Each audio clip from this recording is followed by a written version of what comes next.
সকাল সকাল যদি এরকম কোনো দৃশ্য দেখা যায় তাহলে তো ঘুমটা অটোমেটিকলি ভাঙবেই। আজকে আমার দিদি কাজ করছে গাইজ, তারপরে আমরা চলে আসলাম টিউশনে। আর টিউশন থেকে আসার পরে আমি আর বৌদি এই একতারাটাকে নিয়ে বসেছিলাম একটু গান করতে।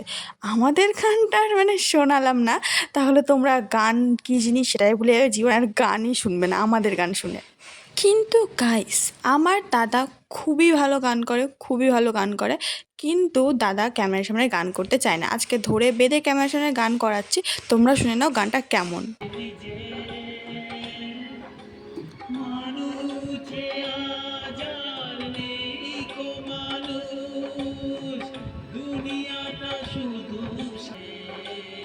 কি, কিছুক্ষণের জন্য চমকে গেছিলে তো?